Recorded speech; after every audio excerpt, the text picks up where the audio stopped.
Thomas Bergman never should have taken that job. As an anthropologist who specialized in Scandinavian folk traditions, he had received strange offers before. People wanted him to investigate troll legends, document obscure pagan festivals, confirm family stories passed down for generations. But Christian Haugen's letter was different.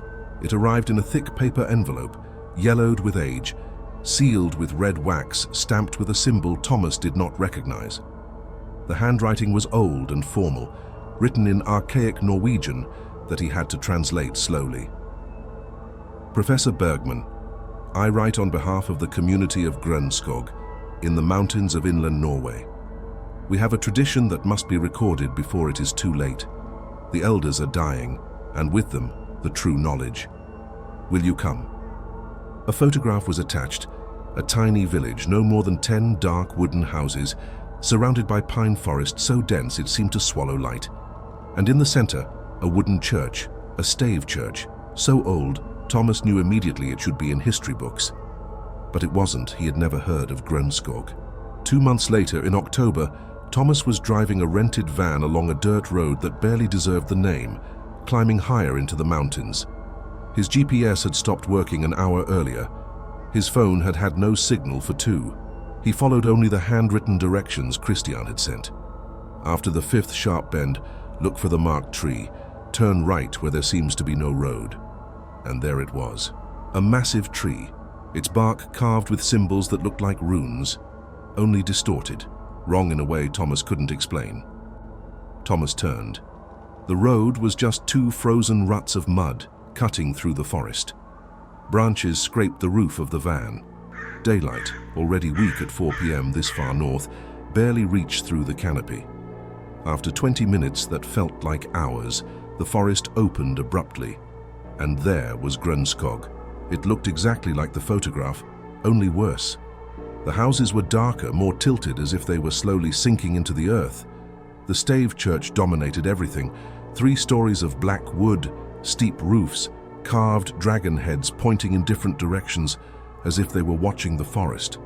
There were no people in sight, no lights in any windows, even though darkness was close. Thomas parked in what seemed to be the village square, an empty patch of hard dirt. He stepped out, cold air biting into his lungs. October in the Norwegian mountains was brutal. Professor Bergman. Thomas flinched, turning fast. A man had appeared as if from nowhere. Tall, thin to the point of fragility, maybe 70. Long white hair down to his shoulders, eyes so pale blue they almost looked colorless. Christian Haugen, Thomas asked. Yes, welcome to Grønskog. His English was perfect, though the accent was heavy. We've been expecting you for days. I got lost. The directions were correct. Christian's mouth lifted into a smile that didn't reach his eyes. But Grønskog does not like to be found easily. Come, you must be tired. We prepared a room. Thomas followed him across the square toward one of the larger houses. As they walked, he noticed movement behind the windows of the other homes, curtains shifting, shadows watching. How many people live here? Thomas asked. Now? Only 18. We used to be 60. But the young leave. Oslo, Trondheim, Bergen. They want modern life. Christian spat the last words as if they tasted foul. They don't understand what they abandon, what we protect here. They entered the house. Inside it was strangely welcoming. Fireplace burning, old furniture kept in good condition, the smell of soup simmering. A woman stood in the kitchen with her back turned, long black hair braided down to her waist. This is Astrid, Christian said. My niece. She will take care of you during your stay. Astrid turned. She was young, maybe 35, with dark green eyes that studied Thomas with an intensity that made him uncomfortable. Professor, she said in fluent English, I hope your journey was safe. It was. Thank you for having me. Dinner in 1 hour, Christian said. Rest, then we'll talk about why you're really here. He left, leaving Thomas with Astrid. She showed him the room, small but clean, with a window facing the forest. The bed was layered with thick wool blankets that smelled of lavender and something else, something herbal he didn't recognize. If you need anything, I'll be in the kitchen, Astrid said. Then she paused at the door. Professor, may I ask you something? Of course. What do you know about Grönskog, before you came? Only what Christian wrote, that it's an old community with traditions that need to be documented. And you believe that? She asked. That it's only documentation? Thomas frowned. Should I believe something else? Astrid watched him in silence for a long moment. I suppose you will find out soon, she said at last, and closed the door softly. Thomas sat on the bed, suddenly drained. Maybe he should have asked more questions. Maybe he should have researched harder. But he was here now, and he had a job to do. He lay down, only to rest his eyes for a few minutes. When he woke, it was fully dark. The fire in his room had gone out, and there were sounds outside. Chanting, voices in unison, singing in a language that was not Norwegian. It was older, deeper, as if it came from somewhere beneath the words. Thomas went to the window. The square was lit by torches. All 18 people of Grönskog stood there, forming a perfect circle around the stave church. They wore dark hooded cloaks, and they were chanting. Christian stood at the front with his arms raised, holding something that flashed in the torchlight. A knife, long, curved. Thomas was about to step back when Christian turned his head, straight toward Thomas's window. Even from this distance, through the darkness, Thomas could have sworn their eyes met. And Christian smiled. Dinner was served at 8. Thomas went downstairs, trying to appear calm, though his heart was still racing from what he had seen. Christian and Astrid were already seated, acting as if nothing unusual had happened. Lamb soup, dark bread, homemade beer. Did you sleep well? Christian asked. Yes, but I woke up and saw there were people outside, chanting. Ah, the twilight prayers, Christian said casually. An old tradition. We perform them every night as Vintermørke approaches. Vintermørke, Thomas asked. Winter darkness, Astrid translated. When the sun stops rising for weeks. This far north it lasts longer and feels more intense. What are the prayers for? Christian and Astrid exchanged a glance. To keep the balance, Christian said at last, between light and darkness, between the world you know and what exists in the shadows. Thomas let out a nervous laugh. You speak very literally. Because it is literal. Christian leaned forward. Why do you think no one knows about Grönskog, Professor? Why it isn't on maps or mentioned in historical records? Isolation, Thomas suggested. Maybe the community chose to remain separate. Partly, Christian nodded. But the true reason is that Grönskog was never meant to exist, not according to the history written in books. This village, this church, we were erased, removed, forgotten on purpose. By whom? First by the Catholic Church in the 1100s, then by the Lutheran Church in the 1500s, then by the Norwegian state in the 1800s. All of them tried to end us, because they knew what we do here, what we guard. Astrid placed a hand on Christian's arm. Uncle, maybe we should wait. He just arrived. There is no time to wait. Christian turned back to Thomas, eyes intense. Vintermørke begins in 3 days, and this year is special. It marks 500 years since the last complete ritual. Ritual? Thomas repeated. Professor Bergman, Thomas. May I call you Thomas? Thomas nodded. Thomas, Christian continued, do you know what the elders are? Norse mythology, Thomas said carefully. Ancient gods? Not gods, Christian replied. Older than gods, things that existed before Odin, before Thor, before humans had words for what they feared. He stood and walked to the fireplace.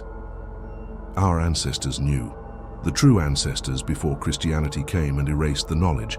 They knew there are things beneath the earth, in places light has never touched, and they knew those things are hungry. Hunger for what? To return, Christian said, to rise, to walk the world again as they did in ages before ages. Thomas set down his fork, appetite gone. This sounds like madness? Superstition? Christian laughed bitterly. That's what everyone says, until they see, until they feel it. You will feel it too, Thomas, when Vintermørke truly arrives, when the darkness settles. Something will change, something will wake. Why bring me here? Thomas asked. Do you really need an anthropologist? Astrid answered, her voice calm but firm. We need a witness, someone from outside, someone who can document what happens and tell the world, if necessary. Tell the world what? That Grunskog kept watch for 1,000 years, Christian said, that we performed the rituals, paid the price, kept the elders asleep. He paused. But there are only 18 of us now. There used to be hundreds, and the 500-year ritual requires more. More what? Silence. Then Christian said, blood. Thomas pushed his chair back. I think I misunderstood. You did not, Astrid said, gripping his arm with surprising strength. Please sit. Let us explain fully. Against his better judgment, Thomas sat. The elders sleep, Christian said, but not deeply. Every 500 years they stir. They try to wake. And if they wake, what? Thomas asked. What happens? We don't know exactly, Christian admitted. We have never allowed it to happen. But the old stories speak of the time when they walked freely, of endless winter, of hunger that consumed everything, of people becoming things that were no longer human. Stories, Thomas said. How many cultures across the world have myths of eternal winter? Christian asked. Of the world ending in ice? Fimbulwinter in Norse tradition, ice ages elsewhere. What if they are not metaphors? What if they are memories? Thomas wanted to laugh, to stand up and leave. But the absolute seriousness in Christian's voice and the real fear in Astrid's eyes made him hesitate. Even if I believed you, Thomas said slowly, what do you expect me to do? Observe, document, Christian replied, and if we do not survive, he paused, tell the world what we tried to do, why it mattered. If you don't survive, Thomas repeated. Are you planning something that could kill you? The ritual requires sacrifice, Astrid said softly. It always has. Before, we were many. Now, every life matters. And still, it must be done. A chill ran through Thomas that had nothing to do with the cold. I won't take part in a collective suicide. This is not suicide, Christian said firmly. It is duty, responsibility passed down through generations. 3 days is not enough time to convince you, but it may be enough time to show you. Show me what? The reason. Christian stood. Come. There is something you need to see. They led him outside, across the dark square toward the stave church. It loomed against the night sky, darker than the shadows around it. Christian opened the heavy wooden doors. Inside, candlelight flickered, revealing an interior that stole Thomas's breath. The walls were covered in carvings, not the Christian imagery typical of stave churches, but something older, twisted figures, half human, half animal, symbols that seemed to move in the dancing light. And at the center, dominating the wall behind the altar, was a massive carving. Thomas stepped closer, unable to stop himself. The carving depicted something rising from the earth, not one thing but many, fused into an impossible mass of limbs, faces, and shapes that should not exist. Above them stood human figures with arms raised, offering something, offering themselves. This church was built on the place, Christian said behind him, the point where the barrier between worlds is thinnest, where the elders are closest to the surface. Our ancestors built this to seal it, to contain them, and every 500 years the seal must be renewed. With blood, Thomas said. With life, Christian replied. With will, with chosen sacrifice. He placed a hand on Thomas's shoulder. 12 lives. That is what the ancient ritual requires. 12 willing souls to descend and keep the elders in place for another 500 years. You have 18 people, Thomas said. That's more than 12. We need 12 for the ritual, Christian said. 6 to maintain the watch afterward. And, he hesitated, witnesses to tell the story, to ensure that if we fail, others will know. Thomas looked at Astrid. You're going to... I am one of the 12, she said simply. I was born knowing this would be my fate. My mother was one of the 12 500 years ago. And my daughter will be 500 years from now, if all goes well. This is insanity. This is faith, Christian corrected. Faith older than any organized religion. Faith that some sacrifices matter. Thomas stepped back. I can't be part of this. I won't watch people die for a superstition. Then leave, Astrid said gently. The road is open, no one will stop you.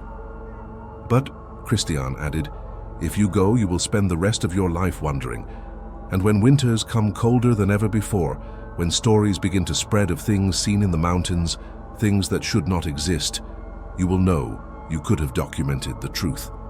Thomas stood there, torn between rational disbelief and something deeper, something ancient in his mind, whispering that maybe, just maybe, they were not insane.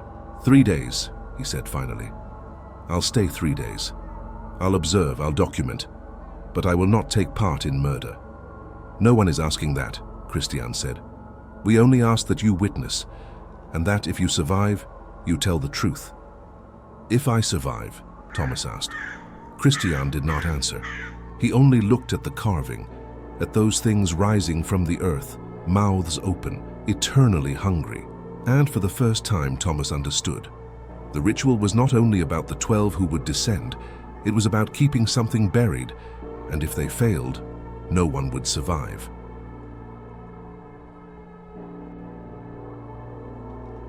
The next 3 days were the strangest of Thomas's life. He documented everything. The prayers at dawn and at dusk, the preparation of the 12 chosen, not only Astrid and Christian, but others Thomas slowly came to know. All of them calm, all resigned, some of them seeming almost at peace with what was coming. There was Eric, the 60-year-old blacksmith who forged the 12 knives. Each blade was carved with runes he called binding words. There was Solveig, the eldest, nearly 90 years old, who remembered the last ritual from her childhood. I saw my grandmother descend, she said, her eyes distant. I saw the ground swallow her, and for 3 days afterward, I heard her screams coming from below. But on the 4th day, silence, and that winter was mild. We knew it had worked.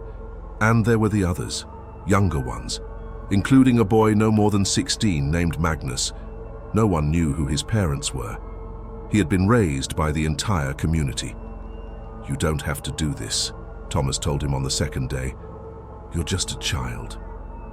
I'm old enough to choose, Magnus replied, and I choose to protect, just like my ancestors did, Thomas argued. He reasoned, he pleaded, he tried to convince them there had to be another way. They only smiled sadly and continued their preparations. On the 2nd day, Astrid led him into the forest. They walked for nearly an hour until they reached a clearing. And there Thomas saw them, stones, hundreds of them, each carved with a name and a date. Every 500-year ritual, Astrid explained. Every soul that descended, 1,000 years of sacrifice carved into stone.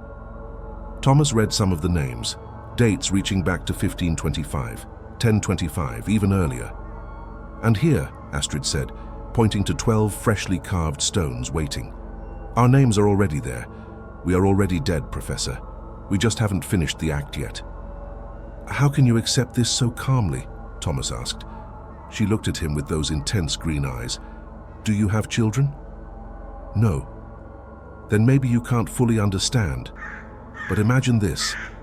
Imagine you could save the entire world from unimaginable suffering, and all it would cost is your life, wouldn't you do it? That's different. You don't know for certain. We do, she said firmly. We feel it, stronger every day as Wintermörker approaches. Something is waking below, and if it isn't bound again. She didn't finish the sentence. She didn't need to. That night, Thomas couldn't sleep. He lay awake, listening to the sounds of the village, footsteps, murmurs, and beneath it all something else, a sound so low it was felt more than heard, like a heartbeat, like something enormous breathing, coming from beneath the ground. On the 3rd day, the sky never truly brightened. The sun rose, or should have, but the light was wrong, filtered, as if something were absorbing it before it could reach the earth. It has begun, Christian said during breakfast. He looked older now, more exhausted. The true Wintermörker, not the natural darkness of the Arctic winter, the other one, the one that comes from below. Thomas looked out the window. The forest seemed darker, denser, and there was movement between the trees, things that were not animals, shapes that vanished whenever he tried to focus on them. You're seeing them, Astrid said quietly behind him. You're beginning to truly see. What are those things? Servants, fragments, pieces of the elders that have crawled through the cracks. They grow stronger as the ritual approaches, if we don't complete it in time. She didn't need to say more. The day passed in a haze of final preparations. The 12 bathed in specially prepared water, infused with herbs Solveig said came from before time. They dressed in simple white linen robes, and as night fell, or what passed for night in that unbroken darkness, they gathered in the square. All 18 villagers, and Thomas. Christian stood at the center, holding a book so old its pages were nearly falling apart. "It is time," he said. His voice echoed unnaturally in the darkness. "The ritual begins at the stroke of midnight. Those who were chosen, come forward." The 12 stepped ahead, forming a circle around him. Astrid looked at Thomas one last time. There was fear in her eyes, but also resolve and something else, forgiveness. As if she were apologizing for what she was about to show him, Christian began to read. The words were not Norwegian, not any language Thomas recognized. They were ancient, guttural, painful to hear, as if they strained the throat itself. And as he spoke, the ground began to tremble. Thomas stumbled backward and fell. The remaining 6, the ones who would not descend, helped him up, holding him firmly. "Watch," one of them whispered. "Bear witness." At the center of the square, where there had once been only packed earth, a lie opened. Not a natural crack. It opened like a mouth, as if the ground were only skin stretched over something hollow. From the opening came a sound, a groan, a breath, and something worse. Laughter, not human, never human, but laughter all the same, filled with the horrible joy of something that was finally close to freedom. The 12 were pulled into the opening. They didn't walk. They were dragged, as if invisible ropes wrapped around them. One by one, they vanished into the darkness below.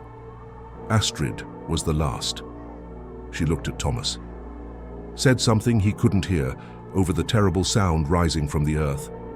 But he read her lips. "Remember." And then she was pulled down. The crack began to close, slowly, very slowly. And through it, Thomas saw depths that should not exist, darkness with texture, with movement, with life. Things shifting within it, too many limbs, mouths where mouths should not be, hunger that could never be satisfied. The elders, real, terribly, impossibly real. And the 12 were descending toward them, carrying knives, carrying binding words, carrying their own lives as offering and seal. Thomas heard the screams. He heard flesh tearing, bones breaking, sacrifice being completed. And slowly, very slowly, the crack began to close faster. The laughter stopped. The sounds of struggle faded. Only silence remained. And then, with a final sound of earth sealing itself, the opening vanished completely. Thomas was on the ground. He didn't remember falling. The 6 survivors were on their knees, praying softly. And slowly, very slowly, the light began to return. Not much. It was still winter in the Norwegian mountains. It would still be dark for months. But this was natural darkness now, not the living, hungry darkness that had risen from below. The elders had been bound again for 500 years, but at a terrible cost.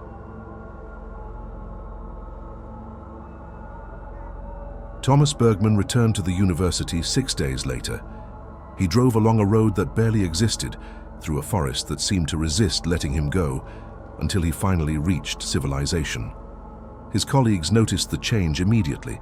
Something in his eyes, something he had seen. He wrote his report, he documented everything. The photographs he had taken, though half of them were corrupted, showing only static where the crack in the ground had been. The videos he recorded, though the audio was nothing but noise. But he had notes, he had testimony. No one believed him. Fascinating folklore, they said, an isolated community with intriguing beliefs. But Thomas, you don't really believe they summoned something, do you? He stopped trying to convince them, but he knows. And sometimes, late at night, when the snow falls heavily and winter feels colder than it should, Thomas thinks about Astrid. He thinks about her descending into that darkness, about the 12 binding something that should never wake, and he wonders, in 500 years, who will do this again? Grunskog had only 6 survivors, old, with no children. When the next ritual comes, who will descend? Who will keep the elders asleep? Thomas doesn't know the answer, but he knows someone will have to find it, because in the year 2525, when the Wintermörker comes again, when the ground begins to crack and that laughter echoes from below, someone will have to be there, someone will have to choose to descend, or everyone will learn what eternal winter truly means. Thomas keeps the coordinates of Grunskog sealed inside an envelope, instructions on how to find it, documents explaining the ritual, and he hopes that when the time comes, there will be someone brave enough, someone who believes, someone willing to sacrifice. Because the alternative is something humanity would not survive. He knows that now. He saw it with his own eyes. The elders are down there.